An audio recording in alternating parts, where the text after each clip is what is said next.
Welcome to the official Jets podcast powered by Amazon Web Services. Ethan Greenberg, Eric Allen here on Tuesday, April 28th, 4:09 in the afternoon. And the draft is complete, EA, but football never sleeps, even in the pandemic. And the Jets virtual offseason program is officially underway. Yeah, how about that after the first virtual draft in NFL history where the Jets added 9 selections and then they traded for a veteran and cornerback Quincy Wilson. They start their virtual program this week, so that's underway. And one of the things that has stood out to me throughout the offseason, Greens, is this team, this organization really made a tremendous transition to working at home via vehicles like Microsoft Teams. And the draft process, the guys raved about the interaction, the communication Joe Douglas and his personnel staff had with the prospects and getting the coaching staff involved with that. And now I think you're going to see that carry over as the Jets begin this offseason program because, Adam Gase, he said the staff thrived throughout that pre-draft process, and I expect that to carry over here as the offseason makes its next step or takes its next step. I kind of buried the lead here. EA and I caught up with head coach Adam Gase himself for about 15 minutes. And of course, we talked all things Jets and the virtual offseason program and what he thought of a couple of the offseason additions here for the green and white. And I don't know about you, EA, I thought that it was refreshing to hear some football talk. And I know we've been so focused on the draft, but really this is the time of year typically where there's a sense in the building that not only are you excited about the draft and the guys that each team just brought in, but now you're turning the page towards training camp. And I know everything's kind of up in the air with the pandemic going on, but it was still nice to hear from Adam Gase and thinking about where this team is and where this team could be in the regular season. Yeah, Greens, I think this is a confident man right now who's feeling very good where his team is at. Go back over the weekend when he met with the media and he said, right now, I think Joe and the personnel department have done a great job is lining this thing up the right way and finding the right type of guys and really the right fit, what we're trying to do. So you're seeing that connection between these two, and that's the way it's supposed to work. So I think it's very exciting because this was Joe Douglas's first off season here, obviously being hired in June, and the Jets went to work in free agency, addressing a lot of needs and put themselves in a position to draft best players available when they drafted on selection weekend. But if you're the head coach, you're pretty pumped up because a lot of the best player available met your needs. And Joe Douglas clearly addressed a lot of the Jets' needs, not only free agency, but the draft as well. I think that's absolutely right. And, let's just dive into it right here. Here's head coach Adam Gase. Coach, the first things first here, the virtual offseason program underway. Just how do you anticipate this going, being that it's all virtual? Well, good thing is we're in the age that players understand how to use things over the internet, all this online, social media, those type of things. So I don't think guys really have had much of a problem. It was an easy setup. The coaching staff had been using this technology basically since we started with the college guys when we had to start doing this, and it's how we did all our draft meetings. I think everybody's so used to it. It wasn't really an issue. And, I've had, it's been an easy go for myself just with being able to send the video online and sharing it with the quarterbacks and other players when we kind of get in those bigger meetings. It's been pretty easy for all of us. How much did you enjoy that during the pre-draft process, Adam, that you're sharing the screen and having the guys talk their way through it? And now fast forward here to your virtual off-season program. You've talked about the inherent advantages of being able to pop into meeting to meeting. Yeah, it's interesting because I don't think everybody's paying attention. Sometimes you can pop in there and all of a sudden you I'll pop in on the screen and turn my mic on and just start talking with some of the guys. Especially that first day was fun because I got in a couple meetings there, and I don't think they really saw me coming. So I enjoyed it. The one guy I was a little upset with, Wesco didn't have a camera, so I was a little down on that. I was joking with him. I told him, I bet you you're about 290 right now. He's like, I promise I'm 265. Wesco doesn't have a camera? He said he said it was on back order or something. I don't know. He had all kinds of Hey, so what do you think about the roster, the change all the way from the start of free agency to now the conclusion of the draft? It's come together I think pretty good. I mean, considering we had quite a few free agents, and we had some moving pieces there what we had to get done in free agency. I thought Joe and his crew did a great job of really kind of getting this thing rolling in the right direction and being smart with how we did everything. And then when we hit the draft, I thought the way they put the board together was great. I thought the way we followed the board was great. It just seemed like it was a very smooth operation. The communication was outstanding. I was really impressed with how we went about our business this offseason. When you have so much turnover on the offensive line and the first time that these guys meet is virtually, how much work can they do together to try to better themselves once they finally touch the grass? Yeah, I mean, that's going to be really, it's how fast our chemistry is going to come together. I mean, that's what it's going to be. I mean, can we kind of get that on-field communication rolling very quickly? I think the way these guys are handling it right now is really, really good. I mean, they're trying to talk, when they can, and I think there's some communication going on outside of our meetings with our players. These guys are trying to get to know each other. And the good thing is when you have FaceTime and you have, these type of things where you can actually see each other, that makes things a lot easier. I think when you're, if it was just over the phone, it'd probably be so much different. But I just think with today's technology, it makes things a lot easier to kind of get to know each other, even though it's not in person. Let's talk about the number 11 overall selection in the 2020 draft, Mekhi Becton. What a difference he potentially can make, not just in pass protection, Adam. I think it's going under the radar here, just how great of a blocker he is in the run game and what he might be able to do for a guy like Le'Veon Bell. Yeah, it's when you have a guy the size he is and the way that he plays, he brings a nastiness to the offensive line room. I'll never forget when we interviewed him at the combine. I remember when he walked in, I just thought, well, that's a large human being. We put the tape on, and I remember one of the first clips that Frank showed, he was just pushing this guy. I mean, it was like 15, 20 yards downfield, and he got a little bit into the white out of bounds, and he hit him one more time. And Frank's like, a little late on that, don't you think? He goes, he should have went down. And I thought, so this is the kind of guy I like being around. I mean, he takes his job very seriously. He's very physical. Brings a nastiness to him. He loves playing the game. And I think that's something that you'd love to add in an O-line room. Being the size that Mekhi is, obviously rookies will have their issues or their troubles transitioning to the NFL at any given time. But being that big, do you almost feel like he can mask any technical flaws or some technical flaws? It all depends. In the run game, probably a little easier than the passing game.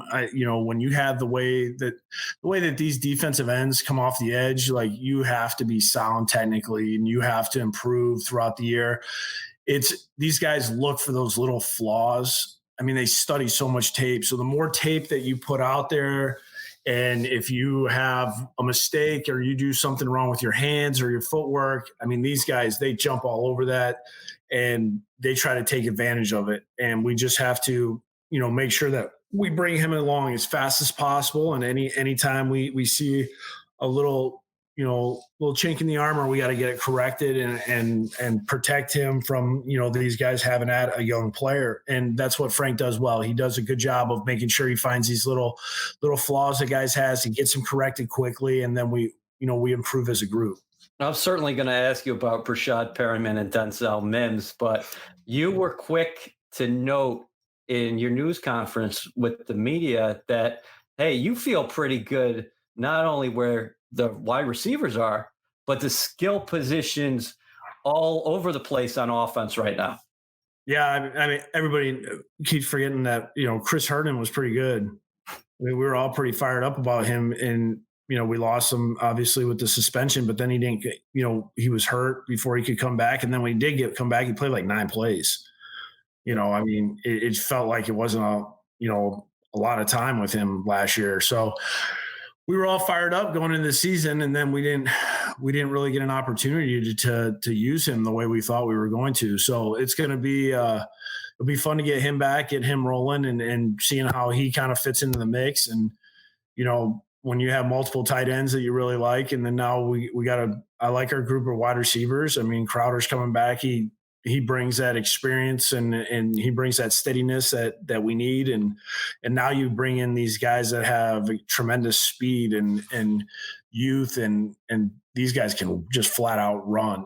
And, at the running back position, we've created some depth there, and hopefully, we can use those younger guys to their strengths, and then we can get Lev just really, really rolling, protect him a little bit, create some holes, let him create some explosive plays, use him in the passing game. I mean, I just think there's a lot of things that we can do. Coach, you mentioned that in your media call that Sam Darnold entering year 2 in your system, his brain works a lot faster. Can you just elaborate on that and kind of take us through the process in which he can start to play a lot faster? Yeah, it's growth. I mean, it's just like anything else that anybody does in their profession. The longer you do it, the easier things come, the quicker you see things, the understanding is better than what it had been in the past. Even in our meetings so far, when we're going over some of the things that we did last season, he'll look at that and he'll start telling me what happened before even we can ask the question. And you can see I should have did this, and this is how I need to look at this. And he's just a step ahead of kind of, how his brain works now compared to what it was in the past. Before he was asking a lot of questions, and now it's more of he's telling us how he should have done something, which is, that's great for when you're a coach. That when you start hearing a player talk like that, you get really fired up, and you can see like, all right, hey, this is coming. He's really understanding this, and he's understanding the why behind things. And you can tell there's an irritation too when he sees mistakes that he made from last year, especially at the beginning of the year, of that's not going to happen again. And the longer we go in this thing, the better he's going to get. Do you think he's looking forward to being an extension of the coaching staff? You said he's going to have to be that for you guys because he does have a year in the system, and you're bringing in so many new pieces around him. Yeah, he understands that his role is going to change. It's not only going to be, hey, you're the quarterback. You are an extension of this coaching staff, because with how this is going to go, he's got to be very aggressive. He has to come out. He's got to tell guys how he wants things done. And, he's going to be with those guys quite a bit. I mean, those guys, if it's training camp and you're in the hotel, you got more time to talk about things than really what we have as a coaching staff with the players. So, if him being able to spend that much time with these guys and with him understanding what we're trying to do, that's going to be a positive thing for us. What do you think about him being the longest tenured starting quarterback in the AFC East? As Tom Brady has departed, he's down in Tampa now, and your starting signal caller is still 22 years old, younger than Joe Burrow, the number 1 overall selection in last weekend's draft. Yeah, I mean, it's just really crazy to think about. He doesn't act like that. I know. I just think back how I was when I was his age, and I wasn't even close to the maturity level that he's at. And I think a lot of other, coaches and players would say the same thing. He's unique. I mean, obviously, his parents did a great job raising him, and he has a unique personality where he is very grown up. He takes this profession extremely serious, and he has a great will to want to win. Does it almost help in a way where he has to be an extension of the coaching staff with all these new faces around him, where he can learn the offense by teaching it to different people? Yeah, I mean, it's the fact that he knows it as well as he does now, And now we're going through this process of kind of really starting over. And, we start off different with him because we're able to go over a lot of things from last year, where a lot of these guys are just learning this stuff from scratch. And we're kind of doing a little bit of a self-scout deal with him. And, he's way ahead of everybody else, which is an ideal situation for what we need to be this year. Let's flip to the defensive side of the ball. You had some key re-signings, Brian Poole, Jordan Jenkins. But I wanted to ask you about this pair of draft picks early. Highly athletic players, Ashton Davis and Jabari Zaninga. Everybody talks in terms of Davis, what he can do, and his versatility. Can play the high post, come down in the box, and things like that. Let's talk football terminology. Big nickel. When people say, hey, he can play the big nickel, and what does that do for Greg Williams, and how much stress can it put on an opposing offense? Yeah, I mean, really, what you're talking about there is you're having three safeties in there, and when people talk about a big nickel situation, that's really you're saying one of the safeties can go out there and cover a slot receiver. If a team's in, what we would say 11 personnel, 3 wide receivers, 1 tight end, 1 running back, we're saying, hey, a safety can go out there and cover the slot receiver, and basically what Brian Poole does the majority of the time. Or if a team's in 12 personnel with 2 tight ends and 2 wide receivers and a running back, you're saying, hey, we're going to play a nickel defense, but hey, one of these guys drops in and ends up playing like a linebacker spot, whether it's Jamal or Marcus or Ashton, however they want to sort it out there on defense. It just gives the defense options, gives them a lot of flexibility on what they want to do. I think Brian did quite a bit of that last year. I mean, we started playing nickel so much last year to almost everything. It's once again, it gives us a piece of the puzzle. And anytime that we have a defensive player that can not only do a lot on defense, but contribute heavily on special teams, that's ideal. It's just harder and harder to find these guys that are able to do both defensive type things and special team stuff, because, it's usually one or the other. And it's frustrating as a head coach because you're always looking for kind of that perfect fit to where everybody's happy and everybody can say, hey, I use this guy. A lot of times you have the special teams coach that'll say like, oh, this guy's so good, we can't replace him. And then the defense be like, well, he can't play for us, and vice versa. So you end up, when you have a guy that everybody loves, that excites you because now hey, everybody's going to use this guy the right way. I'm getting one last one in here. How has your pass, in terms of the situations that you've dealt with along the way, being a head coach in Miami for those 3 years, and last year, the adversity that you guys faced early in the year, maybe prepared you to face a situation like this? I mean, this is unique. I think it's really comes down to, how good your locker room is, how guys handle adversity, and just a kind of unique situation where, we might not get together to training camp. If we do, I mean, who knows how this is going to go, and it might be a longer training camp, might be a shorter training camp. I mean, none of us really know the answer to that. And it's really going to be about how tight is the locker room to where these guys communicate together kind of off schedule when we're not around. And, when we get together, are these guys just going to all just wire in and say, hey, our focus is to, create as great of a chemistry as we possibly can in a short amount of time. And if you have the right locker room, I think that's going to be the team that kind of can really pull out the gates quickly and then sustain throughout the season. All right, Coach. Well, we very much thank you for your time, and stay safe, and hopefully we'll see you sooner rather than later. Hey, no problem. Me staying safe. I don't think I've left my house since like March 25th or something. So thanks to Coach Gase for hopping on the official Jets podcast powered by Amazon Web Services. EA, how about Trayvon Wesco? Doesn't have a camera? That's crazy. I don't know. Is Wesco back in West Virginia? This is not a shot at West Virginia because we got a lot of we got a lot of love for that state. But I thought 2020 that every player on that roster should be equipped with some kind of camera, maybe on your mobile device. I saw my dad on Zoom the other day. He's 81 years old. If your 81-year-old father can figure it out, I think Trayvon Wesco, who's entering his second year, should be able to figure it out. And we're having some fun here. Disclaimer, we're having some fun. Trayvon's a good guy, and my dad's a beautiful guy. Okay. Thank you for putting that disclaimer out there. I thought what Coach Gase had to say about Sam was very interesting. And I'm not just saying that because he's the quarterback of this team, but I totally agree. When you're in year 2 of a system, hearing Adam talk about how Sam is in an ideal spot compared to where he was last year and where you want him to be in the growth in this offense. I think if you're a Jets fan, you have to be pretty excited when you hear that.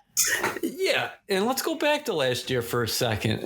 And you think about everything he dealt with early on, Greens, the mononucleosis, he had off-season thumb surgery, players in and out of the lineup, but the Jets were still able to go 6-2 down the stretch. And don't sit there and tell me about who the Jets played or who they didn't play. You play the teams on your schedule. And Darnold got better in every major statistical category.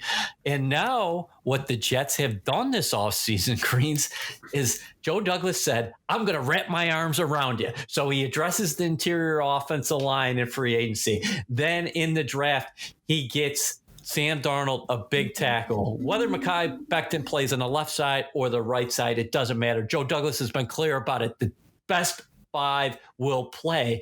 But not only have the Jets improved themselves that front line, but they have more depth than what we've seen in recent memory. So you're feeling good about the offensive line. We think about the offensive line. Well, Sam Darnold's one of his best friends is going to be Le'Veon Bell. I think the Jets have a better opportunity to run the football more effectively in 2020. And then on the outside, we've been talking about it for months, Greens.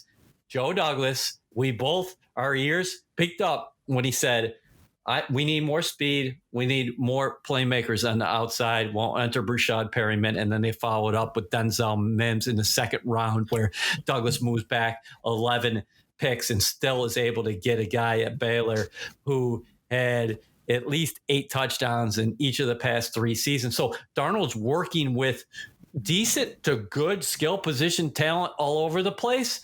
And don't forget about the tight ends. So I think the Jets, Joe Douglas, has set Adam Gase up for more of an opportunity to have that quarterback thrive in year 3. And if the Jets are going to take the next step, as Adam Gase said, we want to be part of that tournament like every team in the National Football League. Sam Darnold's got to continue to make that climb. I think the Jets are putting him in the position to continue to ascend.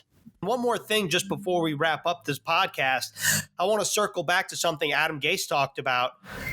Mekhi Becton at the combine, I mean, that was great juice from Adam Gase. Obviously, he walks in the interview, and you're probably astonished at what a 6'7", 364-pound human being looks like up close and personal. But how about him saying when watching the tape of a debatable, unnecessary roughness play, he goes, well, should have just stayed down. That is, I think, what Frank Pollock, Adam Gase, and Joe Douglas want to establish up front in a form of nastiness, especially in the run game. What did assistant GM Rex Hogan say? He's a furniture mover. He moves. He moves people like he moves furniture. Yeah, exactly. 6'7", 364 pounds. You know, Sam Darnold was happy about that pick.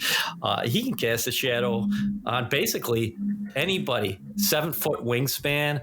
Let's not underrate the value he's going to provide Le'Veon Bell, because Le'Veon Bell, most of his yards last year were after contact. So you put him up front, and Gase loves players who bring an edge and are nasty. And that's what Becton is going to provide up front. A critical addition. Yeah, it's cool that he talked about that. And we didn't even have time to get to Captain Morgan, the new Jets quarterback, who they selected in the 4th round. He's going to add to the quarterback room. They're improving this roster day by day, and they did it by leaps and bounds here this offseason. Just want to give a quick preview here on the podcast. Next week, EA and I are continuing our draft-themed podcast presented by Verizon, and we're going to be breaking down each draft selection, all 9 of them, starting with Mekhi Becton, ending in Braden Mann. So that's something to look forward to. But that was the official Jets podcast powered by Amazon Web Services with Adam Gase joining the pod. Many thanks to him. And EA, I'll talk to you tomorrow.